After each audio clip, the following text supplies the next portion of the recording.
2 games, 1 goal, and a release window tighter than your grip on the wheel when the lights go green. So Rennsport dropped first, landed like Challenger 12. Project Motor Racing followed just 12 days later, like the search party, but they forgot their flashlight. This wasn't a launch, it was a collision course. You were supposed to be sim racing, but at times it felt more like Cole Trickle and Rowdy Burns racing wheelchairs through the hospital. We hadn't seen a head-to-head like this since Project Cars and a set of courses tried to outdo each other, but this time, both games arrived with winter flu. More bugs and patches than a hospital wing, and both came offering things console racing have been begging for years. Modding, esports infrastructure, career depth, and ownership system.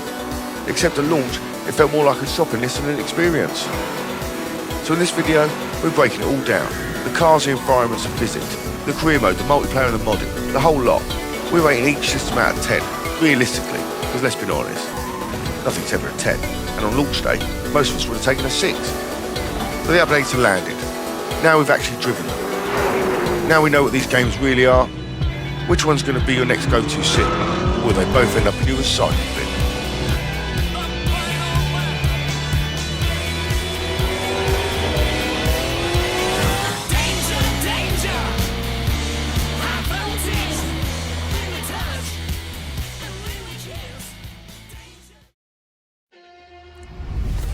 For the tracks and the environments, this is where both games try to flex, but both end up showing their weak spots. Let's start with Rennsport. Yeah, Goodwood is gorgeous. Sipping through the hay bales, it's a proper moment, no question. It's one of the circuits you load up, smile at the detail, take a few laps and think, yeah, this is nice. But it's a short-lived experience, barely to be seen again in the game once the novelty wears off. Orchid Road and Jeddah are nice.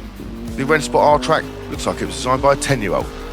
And while the usual suspects are here, they're all fine, they're polished, but the whole package, it still feels thin in your wallet if you bought a race library on day one. And in 2026, if you're going to charge the best part of 70 quid for a game, then don't turn up with 13 tracks and call it a day. You need 30 minimum. This game's going to take a new track every month just to keep up, especially when half the community has been spoiled by a set of Corsa games with libraries deeper than a Netflix backlog. Rennsport looks premium, but the selection feels like someone forgot the shopping list.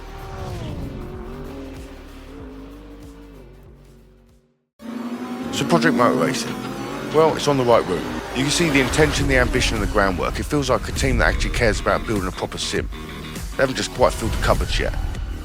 Track list is good, genuinely good, but it still feels like nobody in the team sat down and studied the ACC library before launch.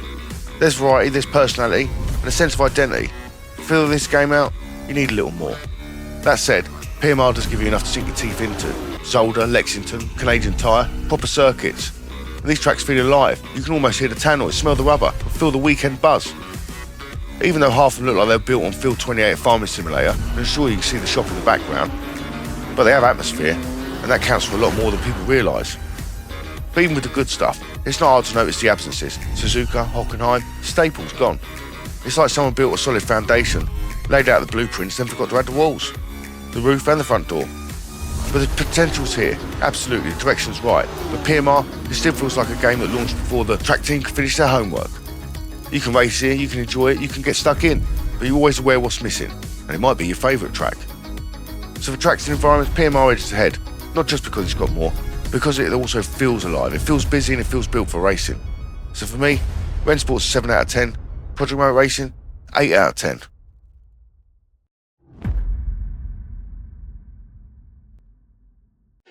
So the cars. This is where both games try to show their personality. Both of them end up revealing exactly who they are underneath the paint. So let's start with Rennsport. On paper, the cars look respectable. GT3s, GT4s, touring cars, a few prototypes, sprinkle of some cup cars, the usual suspects. Once you start driving them, you realise something's off. Everything's a little bit too familiar, like someone copy and pasted the handling sheet and just changed the badge. You jump from Porsche to BMW and think, did it actually change that much? And then there's the ownership system. It's clean, it's modern, it's very Scandinavian furniture catalogue. But it doesn't feel like ownership, it feels like you're browsing a showroom you can't afford. And each time you do click something, you quietly ask for a few quid just to spend on a paint job. This polish is presentable but it's hollow. Like a garage tour. All the cars got their engines removed.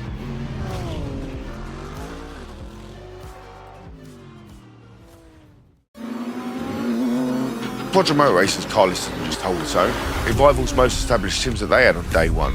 You got proper bangers here, 964 Porsche, 996, 992 GT3 and Cup. You got cars from Lister, Marcos, Gillette and Saleen. Cars that barely get screen time anywhere, let alone proper spotlight. And of course, usual suspects are here. Project Motor Race does something others don't. It isn't afraid to show you the motorsport icons half the community forgot existed. Unless you grew up watching Saved by the Bell in the 90s, you'd never know half these cars are history. But PMR does, and the real devs, they're real drivers curating a list, not people browsing Auto Trader at 2 AM. The cars feel different, they sound different, they behave differently. There's personality here, there's heritage, there's intent. It feels like a garage built by racers, not marketeers. Rensport gets a 6, PMR, solid 9. So the pricing and content. This is where both games try to justify their existence, but both end up reminding you why your wallet cries in January. So let's start with Rennsport. 70 quid, 13 tracks and a handful of cars. A livery shop that looks like it was designed by someone who really wanted to recreate FIFA Ultimate Team, but for motorsport. You don't feel like you're buying a sim, you feel like you're buying a subscription model. And they forgot to tell you it was a subscription model. The content here looks premium, sure, but for the amount, it's thin. You can see the bottom of the bowl before you even start your first weekend. And when a game launches at full price, with less content than some free mods on PC, it's hard not to feel like you've been sold the Early Access Edition. We're not really calling it the Early Access Edition.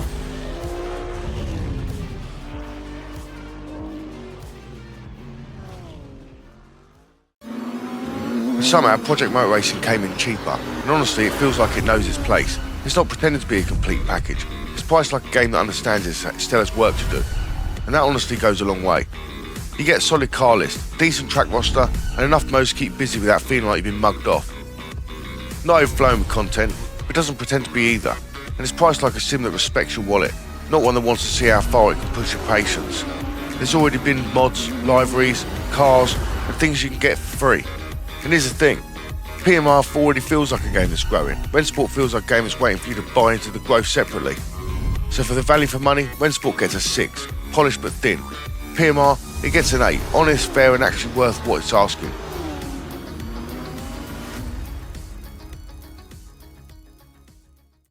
It's all about the physics and the feedback.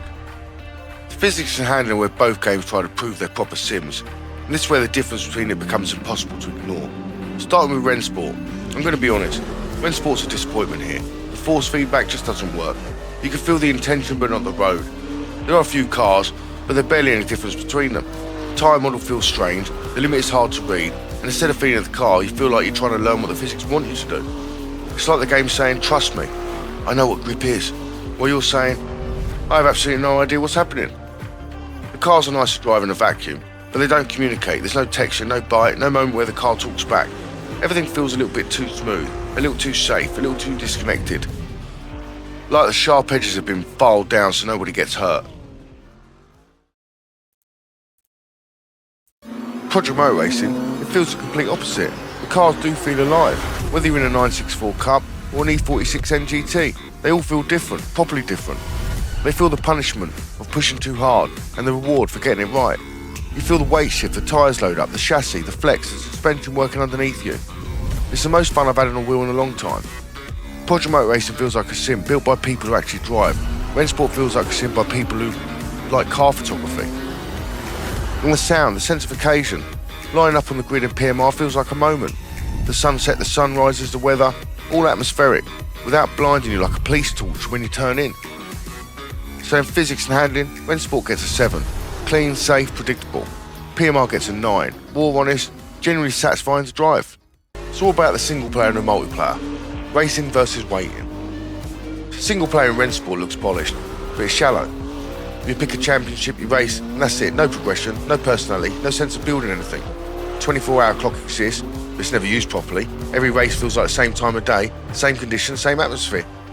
Multiplayer is where it really falls apart. Custom lobbies don't work at all. There's never anyone there, and there's no proper way to set up an event in-game. Ranking where it should be a main attraction, but instead, it's a waiting simulator. You queue for 10 minutes, get failed to connect, and suddenly, you're waiting 19 more. It's the only real reason to play, and it barely works. Rensport can build the core of a game, but it can't keep you racing. So Project Motor Racing single player isn't perfect, but there's more going on. 3 starting routes, repair bills, sponsorships, earnings. It's not deep, but at least it tries. It tries to simulate a career. It still lacks soul though. No staff, no garage, no upgrades, no sense of climbing a ladder. but it's a step above Rennsport's pick a race and go. But multiplayer is where PMR shines. Custom lobbies are a blast. We run open lobbies every Monday, Wednesday and Friday at 8 PM, and they're always busy. The racing's clean, competitive and actually fun, so feel free to check it out and join in. Ranked online races are the right ideas: division, class ratings, global ratings. But the execution needs work. Events are too far apart, timings don't sync, and you often miss a race by 5 minutes or wait 20 for the next. When the season ends, you get nothing. No trophy, no message, no sense of progression. But Leeds racing itself, that was worth the effort.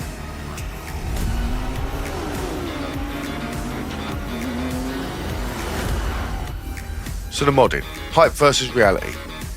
Rensport's modding is supposed to be Rensport's big selling point, except you can't actually see any of it. It's the USP. It feels like modding's happening off screen, in the dark, in episode 1 of The Walking Dead. Everyone keeps saying the modding's coming, but there's no visibility of it, nothing accessible, nothing but paint jobs, and you should be paying for them in the first place.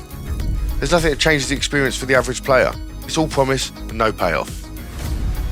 Project Motor Racing community's 2 years behind Rennsport, but somehow it's months, if not a full year ahead. We've already had 3 liveries, V8 Mazda MX-5s, GT4s with F1 engines, V8, V10s and V12s all in places they shouldn't be. It's smaller, but it's alive, it's creative, it's fun, and it's actually in the game. Rennsport says it's got the infrastructure, but PMR's got the results.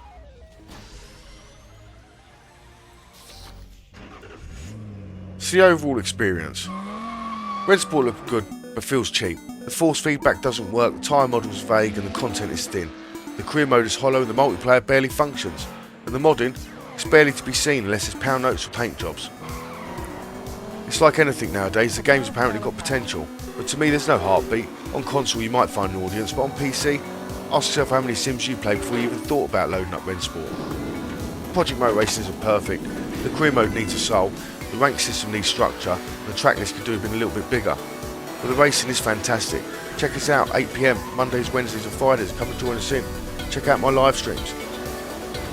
But there is reasons to come back. Cars are fun, the great racing is great, and there is active lobbies. There's sense of occasion every time you hit the grid. To me, it's the best racing on console outside of an aging ACC. So if you're the kind of person who keeps a couple of horses in the stable, then this, Project Motor Racing, is definitely one of them.